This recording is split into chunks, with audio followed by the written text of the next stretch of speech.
여러분, 목사님들은 만나면 무슨 얘기 할까요? 목사님들이 만나서 여러 이야기 하죠. 재밌는 얘기도 하고 아픈 얘기도 하고 슬픈 얘기도 하고 여러 이야기를 하는데, 가장 그 이야기 속에서 가장 화두가 되는 이야기 하나가 있어요. 이 이야기는 비껴가는 목사님들이 없습니다. 다 이 이야기에 관심을 갖고 침이 튀도록 이야기하는 주제가 있습니다.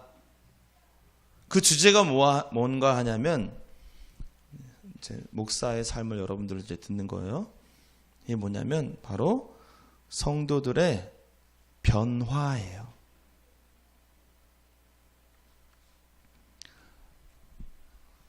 예수님을 잘 모르던 사람들이 예수님을 알게 되고 믿게 되고, 교회를 안 다니던 사람들이 교회를 다니게 되고, 예배 시간에 그냥 졸고 있던 분들이 말씀에 귀를 기울이게 되는 그런 변화. 그런 변화에 대해서 목사님들을 만나면 이야기를 합니다. 그럼 그런 변화가 있는 성도들이 있는가 하면 없는 경우도 있겠죠? 그래서 목사님들이 얼굴빛이 달라요, 서로. 그 변화되는 성도들이 있는 교회에서 목회하시는 목사님들은 얼굴이 밝아요. 밝아요.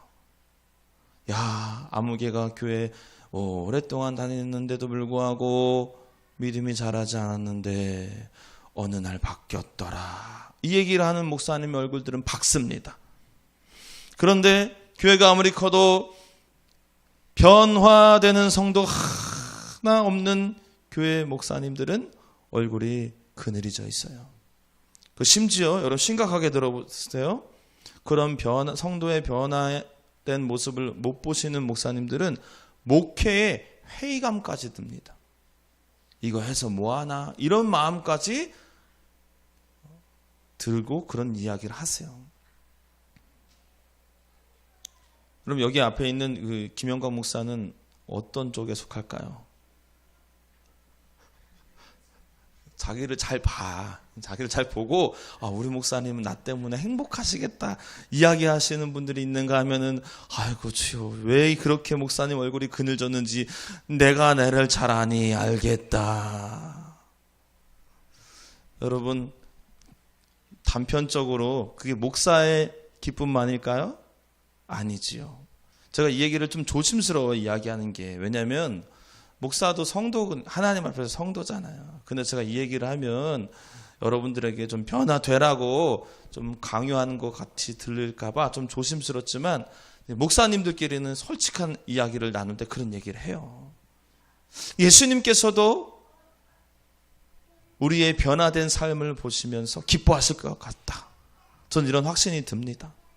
저 말씀 준비하면서요, 누구라고는 말씀드리지 않겠습니다만 머릿속에 아이고 그래 많이 바뀌었지, 아이고 좋아, 아이고 바뀌었어, 맞아 얼굴이 막 기쁘다가도, 또 어떤 분을 보니까는 아버지 주여 언제나 그런 사람은 안 떠올랐습니다. 한 사람도 없어요. 이 자리에 한 사람도 없어요.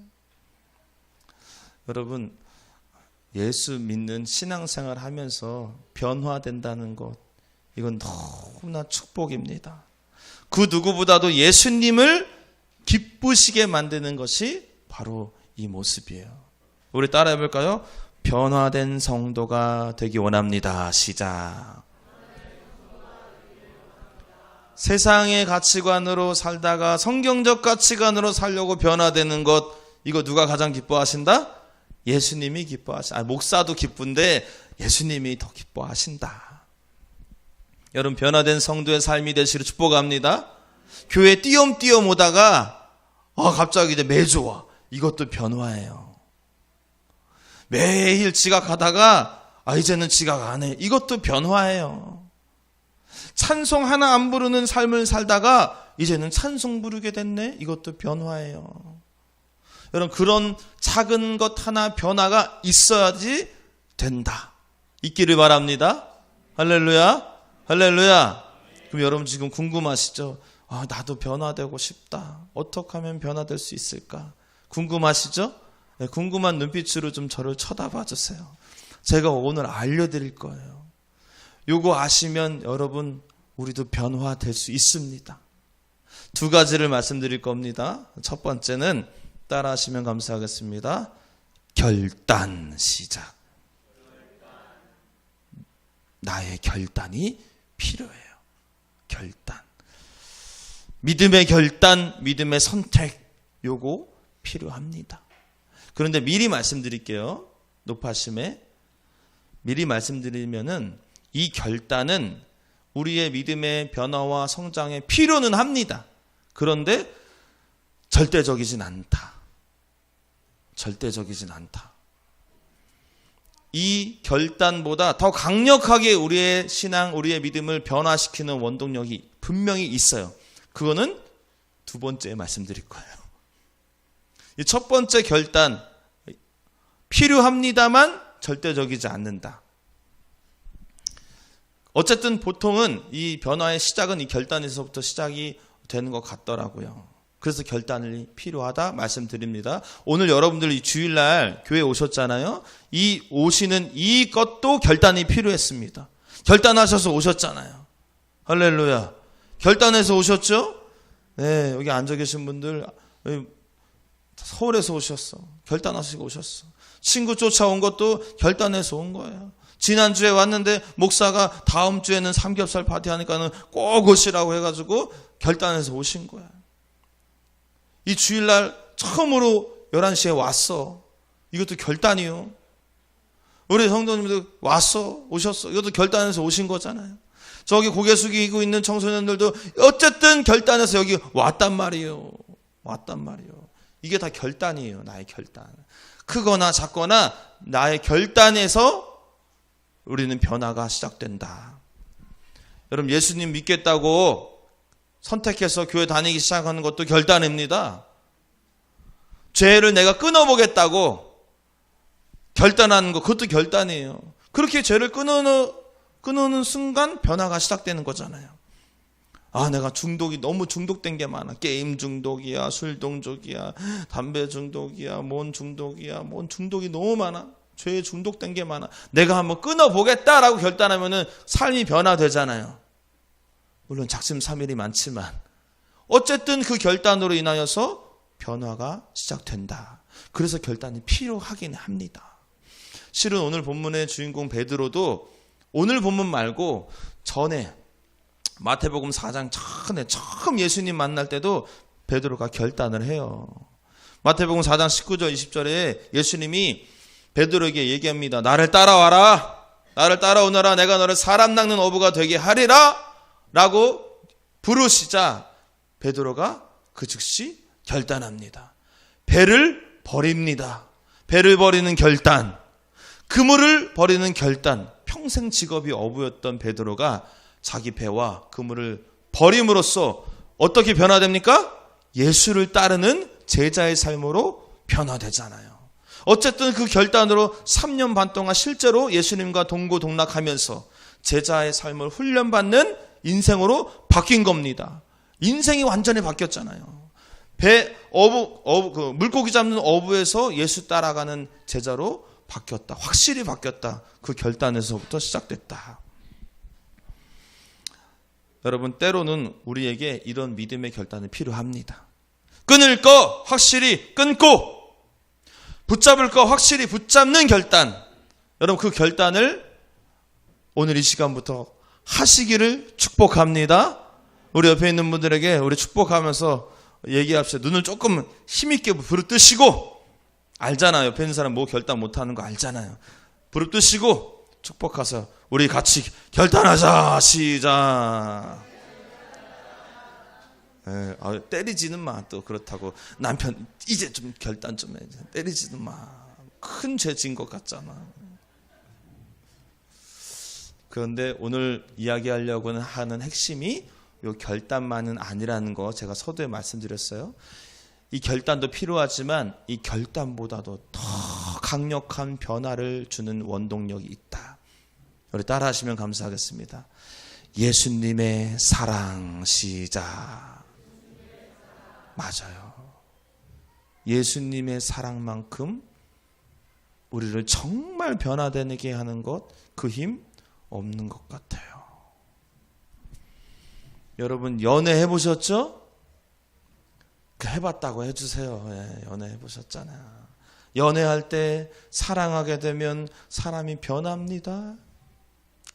안 하던 짓을 합니다. 갑자기 코 맹맹이가 되고요. 오빠 앞에서는 갑자기 몸이 베베 꼬웁니다. 연애할 땐 그래. 지금 말고, 권사님도 지금 말고, 연애할 때. 지금은 의리로 사는 거고, 사랑할 때 그랬어. 분명히 그랬어. 심지어 얼굴도 예뻐져요, 연애하면요. 이 사랑의 힘이 그래요. 오늘 본문, 부활하신 예수님이 베드로와 만나는 본문이거든요. 부활하신 예수님이. 저는 이 장면을 이렇게 제목을 붙여봤어요. 들어보세요. 자신의 믿음의 결단이 무너진 베드로에게 다시 찾아오신 사랑. 다시 말씀드릴게요. 자신의 믿음의 결단이 무너진 베드로에게 다시 찾아온 사랑. 줄여서 다시 찾아오신 사랑. 오늘 말씀 제목이기도 합니다. 여러분, 제가 이 제목 소개해드렸을 때 눈치를 채셔야 돼요. 베드로가 예수님 죽기까지 따르기로 결단했는데 그 결단이 무너졌어요? 유지가 됐어요? 그냥 빨리 눈치를 채세요. 무너졌어요. 베드로는요, 모든 것을 다 버리고 예수님 따르겠다고 결단한 사람입니다. 배 버리겠다고 결단했어요. 평생 직업인데. 금을 버리겠다고 결단했습니다. 죽기까지 예수님 따르겠다고. 그래서 실제로 3년 동안 예수님 따라다녔죠. 그런데 그 결단이 어디서 무너졌습니까? 예수님의 십자가 앞에서 다 무너졌잖아요. 예수님 십자가에서 죽는 순간이 다가오니까 베드로가 예수님을 떠납니다. 여종이 너 예수님 같이 살았던 사람 아니야 하니까 예수님을 모른다고 부인해요. 나 모른다고. 마지막에 3번 부인할 때는 막 저주하면서 나 그런 인간 모른다고. 와, 그렇게 예수님을 쫓아 살겠다고 결단했던 베드로의 그 결단이 무너졌어요. 그 이후에 베드로가요, 너무나 죄송한 거예요. 죄스럽고 허탈하기도 하고 아마 마음감이 교차했을 겁니다. 3년 동안 나는 예수님 따라다니면서 뭐 했나 그 생각 베드로가 들었어요. 스스로에게 실망했을 겁니다. 그리고 그의 다음 행동이 우리를 좀 무너지게 해요. 뭐냐면 예전에 예수님을 따르겠다고 결단하며 버렸던 그 그물을 다시 잡아요. 예수님 따르겠다고 결단하면서 떠났던 그 배에 다시 올라탔습니다. 여러분, 이걸 우리는 2글자로 뭐라고 얘기하죠? 실패했다고 하는 거예요. 실패. 예수님 따르겠다고 결단했으면 끊어내야지. 끝까지 예수님 따라간 게 맞잖아요. 그렇게 결단했으면. 그런데 예수님을 부인하고 여기에서 끝이 아니야. 다시 예전 모습으로 돌아갔어. 실패 중에 실패다. 그런데 이 모습이 우리에게 낯설지가 않아요. 왜요? 이 모습이 솔직히 우리들의 모습이잖아요. 한때는 우리가 신앙생활 참 열심히 했습니다. 한때는 정말 열심히 했어. 근데 지금 여러분 모습 어때요? 식어졌어. 내가 청년 때 내 청춘을 다 바쳤지.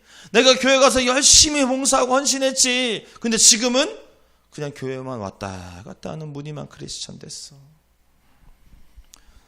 금요성령 집회 때 얼마나, 우리 금요 집회 한번 와보세요. 뜨거워요. 이렇게 뜨거울 수가 없어. 금요 집회 때 막 치료가 일어나고 방언이 터지고, 금요 집회 한번 와보셔요. 예.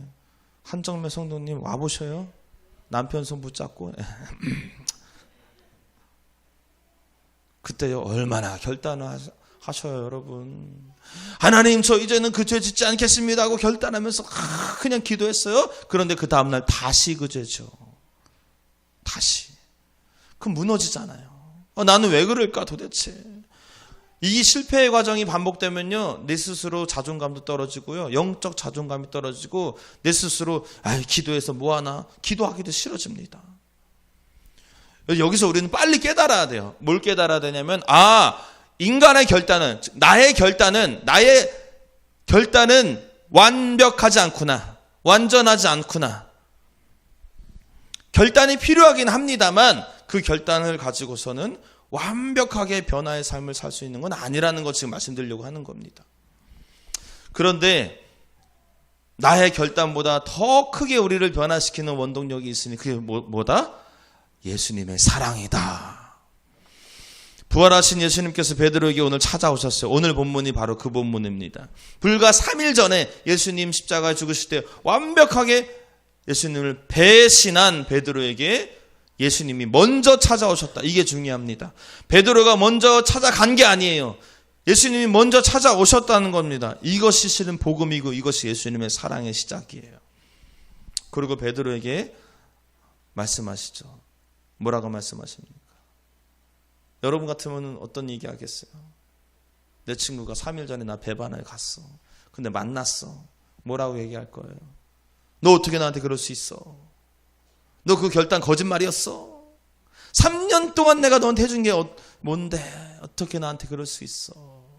라고 할 법도 하지만 그 한마디 하나 안 하세요. 책망 하나도 안 하세요. 오히려 떡 굽고 생선 구워서 같이 먹자, 식사하세요. 실은 저는 여기서부터 베드로의 변화는 시작됐다라고 보는 겁니다. 제가 우리 집어미가 저한테 이런 고백을 했어요. 어떤 고백을 했냐면, 어떤 배경을 설명해 주자면, 코로나 때 우리 집어미가 당당하게 교회를 떠났어요. 저는 집어미가 보고 싶을까요? 안 보고 싶을까요? 보고 싶지. 근데 내가 먼저 연락하는 거 나도 자존심이 있지. 자식이 떠났어? 그런데 기도하는 가운데 하나님이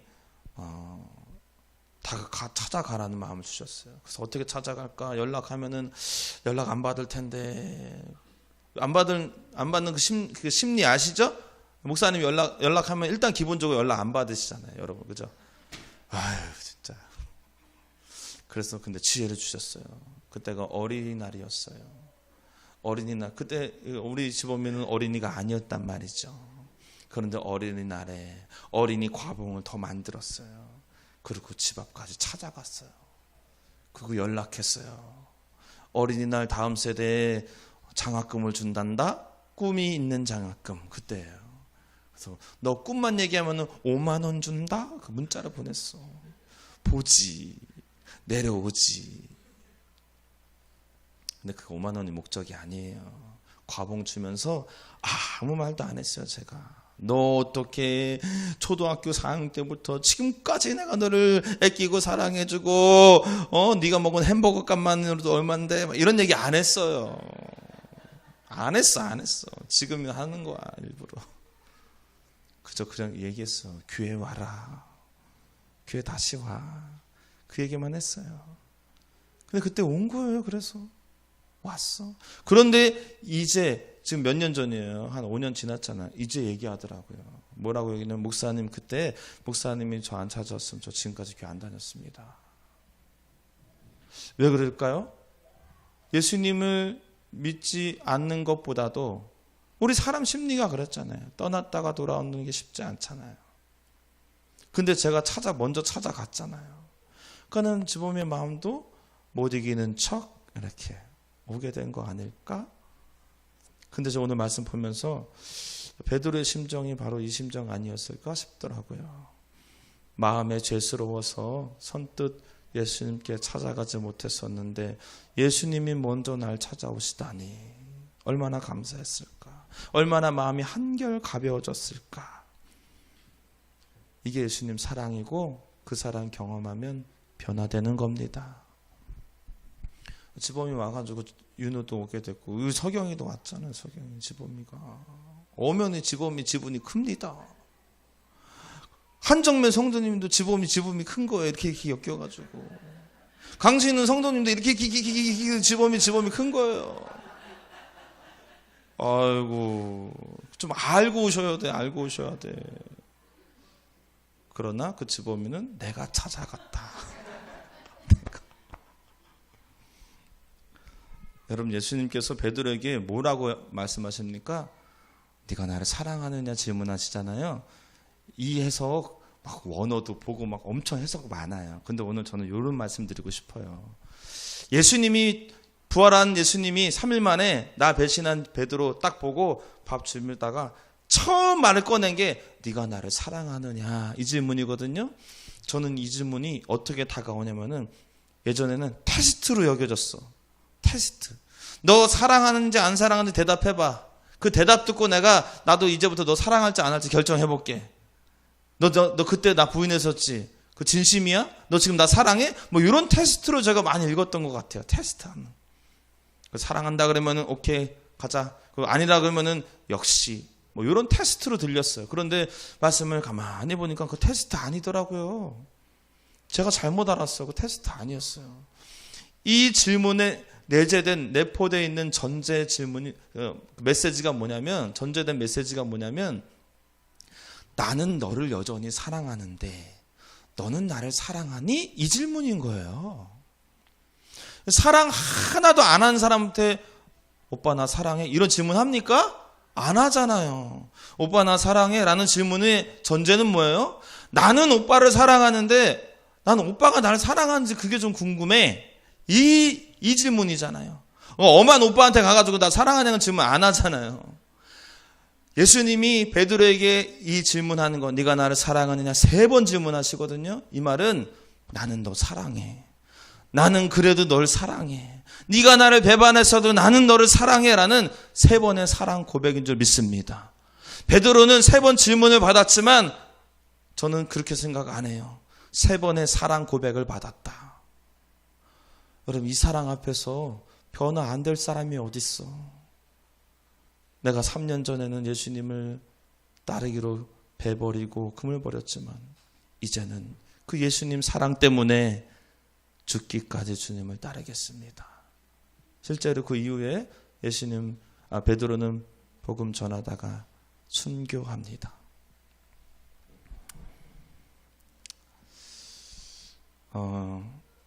저는 우리들이 예수님을 따르는 이유가 좀 달랐으면 좋겠어요. 잘 들으세요. 내가 지금 예수님을 따르고 교회 다니는 것이 내 결단으로 다니는 것이 아니라, 그것도 귀하지만 궁극적으로 내 결단으로 내가 이 교회를 다니겠다가 아니라 예수님 사랑을 경험하다 보니 교회 다니게 됐습니다. 나 같은 놈도 예수님께서 사랑하다니 그래서 교회 다니게 됐습니다. 예수님의 사랑이 우리가 예수님 따르는 이유가 되기를 축복합니다. 내가 잘해서가 아니라 내가 이것도 잘하고 헌신도 잘하고 봉사도 잘하고 내가 잘해서 예수님을 따르는 게 아니라 그저 예수님의 사랑이 너무 커서 지금 그저 예수님 따라가고 있습니다. 이 모습이 됐으면 좋겠어요. 내 의지로 버티는 거 말고 예수님 사랑이 너무 커서 자연스럽게 예수님 따라 살아가는 인생 됐으면 좋겠습니다. 여러분 신앙 어떠세요? 지금 혹시 마음이 좀 식어지셨습니까? 예전 같지 않은데라는 마음이 있으세요? 그런 마음이 있으실 때 대부분 내가 이제 회복해봐야지 하고 많이 결단을 하세요. 결단을 많이 합니다. 내가 새벽기도 결단합니다. 막 금요집회 결단하고 말씀 통독 결단하고 막 작정 40일 금식기도 결단을 많이 해요. 오해하지 마십시오. 그 결단 필요합니다만 그 결단을 넘어서서 예수님의 사랑으로 인해서 다시 회복됐으면 좋겠어요. 그래서 저는 여러분들에게 마지막에 이걸 좀 권면드리고 싶어요. 예수님의 사랑을 구하세요. 예수님 그분 자체를 구하세요. 예수님 저 주님이 필요해요. 내 결단으로는 이 죄의 굴레에서 빠져나갈 수 없어요. 예수님이 필요해요. 할렐루야. 내 결단으로는 교회 못 나가요. 그런데 예수님 필요해요. 예수님의 사랑이면 저 할 수 있을 것 같아요. 예수님 나를 만나주세요. 여러분, 이 앞에 서 있는 이 김영광 목사도 사역에 실패했던 경험이 있어요. 전도사 때 아무것도 모를 때 사역에 들어갔다가 11개월 만에 교회에서 잘린 이력이 있는 사람이에요. 너무 놀라지 마, 얘들아. 그렇다고. 쟤는 안 듣는 것 같은데 다 듣고 있다고. 그런 사람이에요. 물론 표면적으로 잘리진 않았지만 난 알잖아. 아, 나를 필요로 하지 않는구나. 제가 얼마나 형편없었으면은 교회에서 그럴까. 그때 저요, 사역하기가 두려웠어요. 겁났어요. 청소년부를 담당했는데 청소년들 보기도 싫었어요. 그들이 미워서가 아니라 내가 겁나서. 제가 부임했을 때 40명이었는데 나올 때 20명이었어요. 야, 나는 안 되는구나. 자포자기했어요. 하나님한테 면목이 없다라고. 너무 부끄러워요. 너무 창피하고. 다시 사역을 못했어요. 1년 반을 쉬었습니다. 그런데 어느 날 어느 기도해 주시는 권사님께서 제 선배 어머니셨는데 기도해 주시는 거예요. 저를 위해서 기도해 주시겠대요. 싫더라고. 나 부족한 거 뻔히 아는데 기도하다가 탈탈 털리면 어떡해. 너무 창피하잖아. 근데 기도해 주시겠대. 하시라고. 근데 기도하는데 여러 가지를 기도를 막 해주시는 거예요. 나 기도 내용 하나도 생각 안 나. 근데 딱 하나 생각나더라고요. 내가 너를 사랑한다. 내가 너를 사랑한다. 이해가 안 되는 거예요. 교회 품비박산 내고 망친 사역자를 어떻게 하나님 사랑하시지? 너 어떻게 그럴 수가 있어? 라고 하면 채찍 달게 받으려고 준비하고 있었는데 사랑한대. 그 예수님의 사랑 경험하니까 다시 일어서게 되더라고요. 그렇게 사역이 시작되고요. 지금 훌륭하게 서 있잖아요. 왜 아멘을 안 해? 아멘 좀 크게 해봐요. 훌륭하게 서 있잖아요. 너 끝까지 안 하냐 너. 여러분, 하나님 예수님의 사랑 없었으면 저 이 자리에 없습니다. 없습니다. 목회 못했습니다. 여러분, 사랑하는 여러분, 누가 예수님을 따라 살아갈 수 있는가? 의지가 강한 사람이 아닙니다. 완벽하게 나는 결단했어.